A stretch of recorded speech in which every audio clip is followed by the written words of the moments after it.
መትከል ብቻ ሳይሆን መንከባከብና እስከ መጨረሻው ድረስ ደግሞ ማድረስ ትልቅ የትኩረት አቅጣጫችን ነው። እሱ የምንልበት ዋነኛው ምክንያት የከተማ ልማታዊ ሴፍቲኔት ፕሮግራም አለን።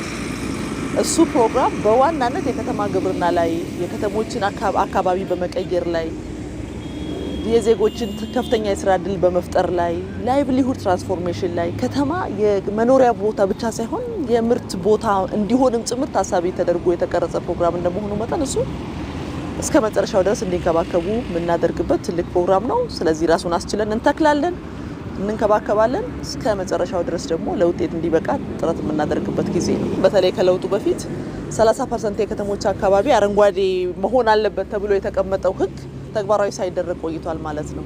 አዲስ አበባ ከተማ እንግዲህ ሁላችንም መዲና የሆነችውን ከተማ እንኳን ብናይ ከ3% በታች የደረሰበትን አጋጣሚ ማሰብ እንችላለን። በዚሁ በአረንጓዴ መሰረተ ልማት በአረንጓዴ የአሻራ መርሃ ግብር ዛሬ ላይ እና በሌሎች መደበኛ ስራዎችም ተጨምሮ ከ23% በላይ ሆኗል ማለት ነው። ይሄ እንግዲህ ባለፉት 8-9 ዓመት ተሰርቶ የመጣ ውጤት ነው።